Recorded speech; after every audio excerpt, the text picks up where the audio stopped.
Yuni baru saja menjadi istri Rangga.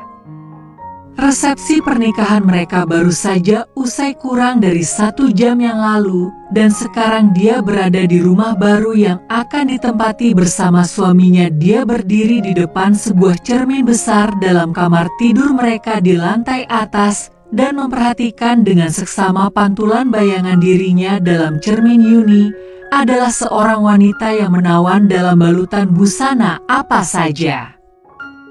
Yuni menatap wajahnya dalam cermin, rambut hitam lurus yang panjang, tergerai indah hingga hampir menyentuh di atas bulatan pinggul, membingkai wajah ovalnya yang ayu berhiaskan sepasang mata sayu, bibir yang penuh sebuah ekspresi gelora muda tergambar jelas pada wajah ayunya. Semestinya saat ini Rangga berada di sini melakukan semua yang seharusnya dilakukan sebagai pengantin baru. Ini sangat tidak adil karena dia harus sendirian. Yunam, ini di Yunam pengantinnya.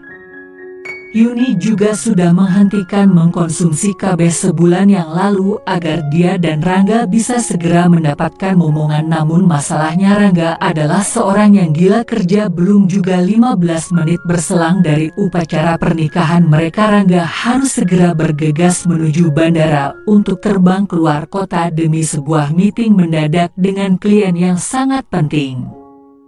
Yuni tahu kalau Rangga bekerja dengan sangat keras dan kadang dia merasa kalau suami barunya ini lebih mencintai pekerjaannya daripada dirinya.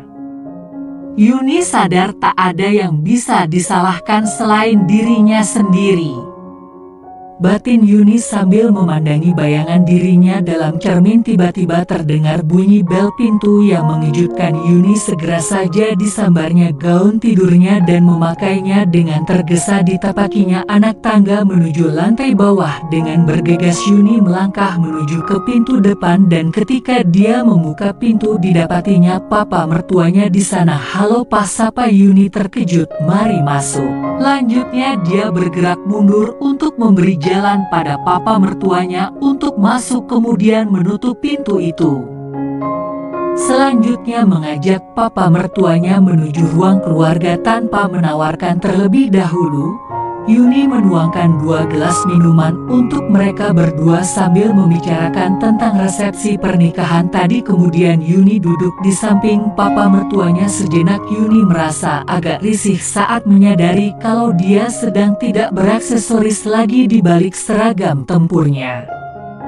Yuni sempat berpikir untuk berganti, tapi akhirnya membatalkannya untuk sebuah alasan mengetahuinya tak beraksesoris di balik semua itu. Saat duduk di samping papa mertuanya yang tampan membuat Yuni merasa timbul pikiran romantis. "Aku merasa prihatin dengan kejadian yang tak seharusnya kamu alami ini," ucap sang mertua membuka percakapan. "Aku bisa apa, Pak?" Yuni mengangkat bahunya. "Mas Rangga harus kerja," lanjutnya dengan lirih.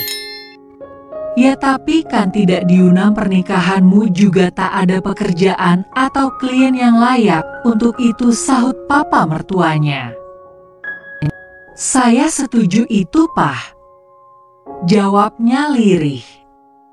"Harus aku akui kalau aku merasa kecewa pada anakku," ucap mertuanya. "Biarlah, apa yang sudah terjadi biar saja terjadi, Pak," jawab Yuni sedikit memaksakan. Nada suaranya terdengar riang.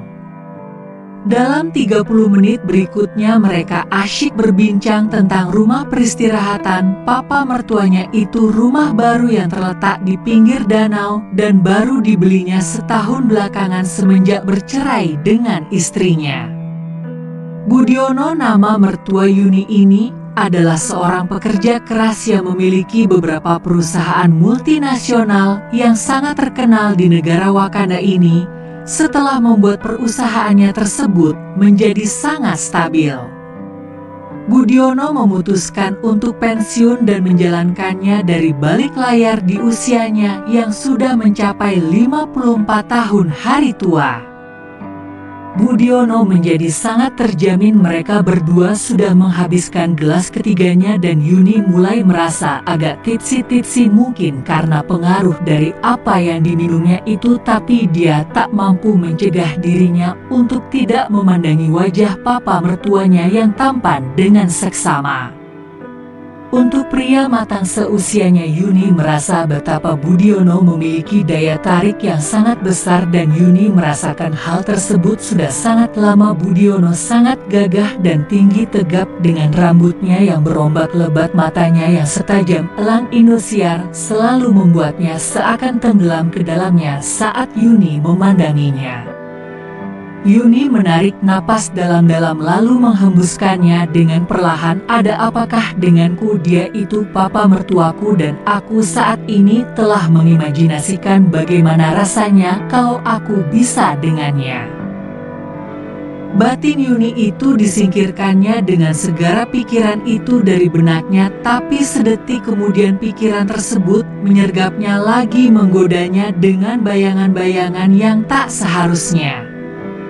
Yuni merasakan ada sesuatu mulai menajam di balik gaun tidurnya. Yuni kala itu napasnya menjadi terengap-engap. Bagaimana jika dia mengarahkan pembicaraan ini ke topik seputar acara Yunam pengantin? Apakah papa mertuanya akan merasa jijik terhadapnya atas keberaniannya berkata dengan jujur? Pikirannya sudah tidak terkendali lagi. Akhirnya dia memberanikan diri untuk bilang ke papa mertuanya itu, "Pah, papa mau bantu gak?" ucap Yuni dengan lirih. "Bantu apa?" "Papa Sati bantu. Sekarang anggap saja aku ini papahmu," jawab ayah mertuanya itu. "Pah, aku sebenarnya sudah menyiapkan diri untuk bermain Uno bersama Mas Rangga setelah resepsi. Mau gak papa bantu aku menggantikan Mas Rangga?"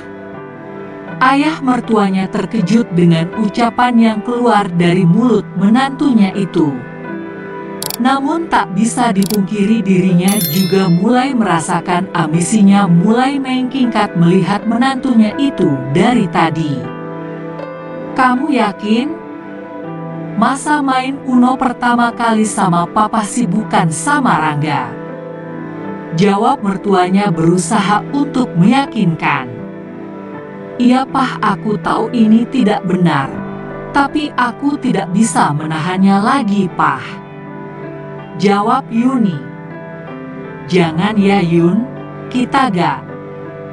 Belum selesai ayah mertuanya ngomong, Yuni langsung melakukan gerakan yang membuat ayah mertuanya itu terdiam. Ayah mertuanya saat itu hanya bisa diam. Ada rasa ingin juga dari ayah mertuanya itu. Yuni saat itu seperti kesurupan. Benar-benar beringas. Hal itu membuat ayah mertuanya terbawa suasana. Saat itu ada seperti Tugu Monas Mini yang lama-lama terbangun. Yuni tak menyangka ternyata gitar mertuanya cukup besar. Langsung saja Yuni memainkan gitar milik mertuanya itu. Seperti singa yang menerkam mangsanya, Yuni memainkan gitar tersebut dengan sangat beringas. Saat itu ayah mertuanya tidak bisa lagi membendung perasaannya itu. Akhirnya ayah mertuanya itu meladeni permainan gitar menantunya tersebut. Layaknya seperti konser band rock. Mereka bermain gitar dengan rusuhnya. Dan nyanyian-nyanyian yang indah keluar dari mulut mereka berdua. Mereka bermain gitar di berbagai tempat dan berbagai gaya.